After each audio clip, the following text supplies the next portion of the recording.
देखिए, कन्हैया कुमार कांग्रेस के युवा बिहार में अपनी यात्रा किए और बिहार में अपनी आवाज को बुलंद किए और अब बड़ा सवाल खड़ा कर रहे हैं कि छात्रों को स्कॉलरशिप नहीं मिलता है। राहुल गांधी जब बिहार आए तो छात्रों से मुलाकात किए तो उनको सभी सच्चाई पता चल गई, सब कुछ पता चल गया कि बिहार में क्या कुछ हो रहा है और भाजपा इस पर ध्यान देने के लिए तैयार नहीं है। चुनाव है, आरोप प्रत्यारोप का सिलसिला जारी है, इल्जाम लगाए जा रहे हैं। ऐसे में कन्हैया बड़ा इल्जाम लगाए हैं भाजपा पर। क्या कुछ कह रहे हैं, बातों को सुनिए। सारे साथी आपसे बात कर रहे हैं। जैसा कि हमारे साथियों ने आपको बताया है कि नेता प्रतिपक्ष राहुल गांधी जी लगातार दलित, पिछड़े, आदिवासी, अति पिछड़े और अल्पसंख्यक वर्ग के जो विद्यार्थी हैं, जो शिक्षक हैं, जो कर्मचारी हैं, उससे लगातार मिल रहे हैं। ये एक दिन की बात नहीं है। कई मीटिंगों के बाद और पिछले दिनों जब वो बिहार गए थे दरभंगा के वेलफेयर हॉस्टल में, डॉक्टर अंबेडकर हॉस्टल में, उसी वक्त कांग्रेस के अन्य कार्यकर्ता और नेता भी बिहार के लगभग सभी हॉस्टल को विजिट कर रहे थे। उस दौरान जो चीज़ें निकल कर के सामने आई उसमें दो सबसे महत्वपूर्ण विषय है। पहला ये है कि इन वर्ग के जो विद्यार्थी हैं वो आकर के कहते हैं कि हमको हमारा स्कॉलरशिप टाइम पे नहीं मिलता है। और जैसा कि हमारे साथी ने आपको बताया कि स्कॉलरशिप को अप्लाई करने की जो टोटल संख्या थी उसमें लगातार गिरावट आ रही है। और ये गिरावट क्यों आ रही है? क्योंकि टाइम पे पैसा नहीं मिलता है और प्रोसेस को एक पनिशमेंट की तरह बना दिया गया है। नतीजा ये है कि लोग अपने अधिकार पाना ही नहीं चाहते हैं क्योंकि उनको अधिकार मिलता ही नहीं है। तो जो पोस्ट मैट्रिक स्कॉलरशिप का मुद्दा है उसको लेकर के और हॉस्टलों में जो लिविंग कंडीशन है, जो रहने की हालत है, उसको लेकर के आज उन्होंने एक चिट्ठी लिखी है आदरणीय प्रधानमंत्री जी को। सरकार इस पे क्या कार्रवाई करती है ये आने वाले समय में पता चलेगा। लेकिन देश में इन वर्गों के विद्यार्थी की जो हालत है, आज लोग कबीर को याद कर रहे हैं। कई लोग कहते हैं कि आज उनका जन्मदिन है और कबीर कहते थे, जात न पूछो साधु की, पूछ लीजिए ज्ञान। तो आज हालत ये है कि कबीरा तेरे देश के कैसे लोग महान, जात ही पूछे एकलव्य की, परा रहन दे ज्ञान, काटे उसका अंगूठा, दे अर्जुन को तीर कमान। ऐसी परिस्थिति बना दी गई है कि लोगों के जो संवैधानिक अधिकार हैं वो अधिकार से उनको इस तरह से वंचित रखा जा रहा है कि उनको कोई भरोसा ही नहीं है कि यह अधिकार उनको प्राप्त होगा। सुसाइड का मुद्दा आपके सामने है और यह बात हम लोग कई बार उठा चुके हैं कि 1 घंटे में 2 विद्यार्थी, 2 नौजवान इस देश में आत्महत्या कर रहा है। इस देश के भीतर हॉस्टलों की जो लिविंग कंडीशन है, जो सरकारी संस्थान है, उनकी जो स्थिति है, जो उनका इंफ्रास्ट्रक्चर है, स्वाभाविक रूप से उसमें गरीब विद्यार्थी पढ़ने के लिए विवश हैं और सरकार उनके लिए एक तो बजट कम करती रहती है। लगातार भारत में शिक्षा के बजट को कम किया गया है, इसको बढ़ाया नहीं गया है। और जो SC ST सब प्लान का पैसा है, राज्य की सरकारें और केंद्र की सरकारें उसको लगातार डाइवर्ट करती है। उसका नतीजा ये है कि शिक्षा जो हमारा बुनियादी अधिकार है, उस बुनियादी अधिकार से लोग मरहूम रह रहे हैं, वंचित रह रहे हैं।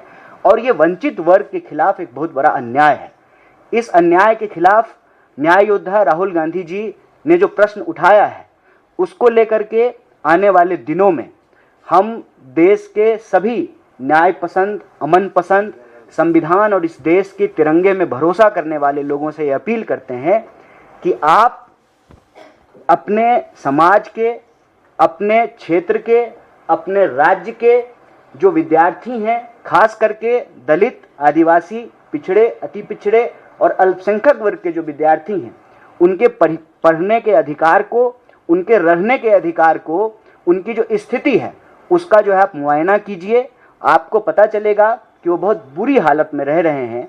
अगर विद्यार्थी को पढ़ने नहीं दिया जा रहा है तो सवाल ये है कि देश विकसित कैसे बनेगा।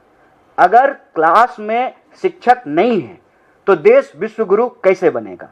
अगर आने वाली पीढ़ी को पढ़ाया ही नहीं जाएगा तो देश कैसे आगे बढ़ेगा। तमाम लोगों ने ये कहा है कि शिक्षा ट्रांसफॉर्मेशन का सबसे मजबूत टूल होता है। देश की शिक्षा व्यवस्था की यदि ऐसी हालत है तो हम देशवासियों के लिए ये चिंता का विषय है।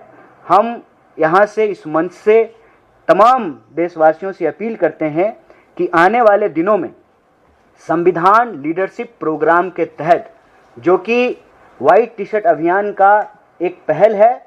हम आप सब लोगों से अपील करते हैं कि आप इससे जुड़िए और 100 दिनों के भीतर हम देश के जितने भी दलित, आदिवासी, पिछड़े, अति पिछड़े और माइनॉरिटी हॉस्टल्स हैं, उस हॉस्टल का हम ऑडिट करेंगे। और सिर्फ हम अपने जो हमारे जन संगठन हैं उसकी पहल नहीं है ये अभियान, ये पहल देश का अभियान होना चाहिए, क्योंकि ये देश के भविष्य का सवाल है। विद्यार्थी देश का बुनियाद होते हैं। जब तक हमारी शिक्षा व्यवस्था अच्छी नहीं होगी, हमारा देश भी जो है विकसित और बेहतर नहीं हो सकता है। तो इस अभियान में आप सब लोग जुड़िए जो संविधान पे भरोसा करते हैं। अपने आसपास के हॉस्टल को ऑडिट कराने में हमारी मदद कीजिए। 100 दिनों के भीतर हम देश के सभी हॉस्टल को विजिट करेंगे और वहाँ का जो लिविंग कंडीशन है उसकी स्थिति जो है उसको उजागर करेंगे, देश के सामने उसको लेकर के आएंगे। तो हमारा सबसे पहला जो पहल है ये संविधान लीडरशिप प्रोग्राम का, कि पूरे देश के हॉस्टलों का ऑडिट किया जाएगा। और दूसरा, हम सरकार से ये 2 विषय पे तुरंत जो है एक कार्रवाई की अपील करते हैं। आदरणीय राहुल गांधी जी ने जो पत्र लिखा है उसके कॉन्टेक्स्ट में कि इमीडिएटली पोस्ट मैट्रिक जो स्कॉलरशिप है उसको रिलीज किया जाए। अलग अलग प्रकार के जो वजीफे हैं, जो छात्रवृत्तियां हैं, जो स्कॉलरशिप है, उसको बिना किसी देरी के रिलीज किया जाए। और यहाँ एक विषय बोलना बहुत ज़रूरी है। जो मोबाइल आप 100 रुपये का रिचार्ज कराते थे, वो मोबाइल अब आप 700 रुपये का रिचार्ज करा रहे हैं। जो दाल आप 100 रुपये का खरीदते थे, वो दाल आप 200 रुपये का खरीद रहे हैं। जो पेट्रोल आप 50 रुपये का खरीदते थे, वो पेट्रोल आप 100 रुपये का खरीद रहे हैं। जो गैस सिलेंडर आप 500 रुपये का भराते थे, वो गैस सिलेंडर आप 1200 रुपये का भरा रहे हैं। तो महंगाई अगर देश के लिए बढ़ रही है तो विद्यार्थियों के लिए भी महंगाई बढ़ रही है ना। उनको कोई कंसेशन नहीं मिलता है। लगातार निजीकरण करने के चलते जो कंसेशन मिला करता था स्टूडेंट को, कोई कंसेशन नहीं मिलता है। तो जो ये महंगाई लगातार बढ़ रही है, इस कॉन्टेक्स्ट में छात्रवृत्ति की जो राशि है उसको भी बढ़ाना चाहिए, क्योंकि महंगाई का शिकार विद्यार्थी भी होता है। आप समय पे स्कॉलरशिप जो तय किया गया है उसको दीजिए, उसको वक्त के अनुसार महंगाई से जोड़ करके, इन्फ्लेशन से उसको जोड़ करके उसकी राशि को बढ़ाइए। और दूसरा, जो SC ST सब प्लान का पैसा है उसको बिना डाइवर्ट किए हुए देश के जो पिछड़े वर्ग के विद्यार्थी हैं, जो गरीब विद्यार्थी हैं, जो दलित, आदिवासी हैं, जो माइनॉरिटी वर्ग के जो हॉस्टल्स हैं, उसके लिविंग कंडीशन को बेहतर कीजिए।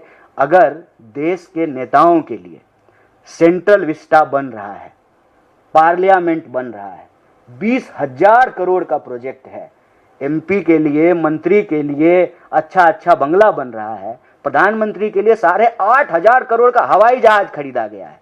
तो प्रधानमंत्री हैं, विदेश मंत्री थोड़ी हैं, वो तो जो है दूसरे हवाई जहाज से भी जा सकते हैं।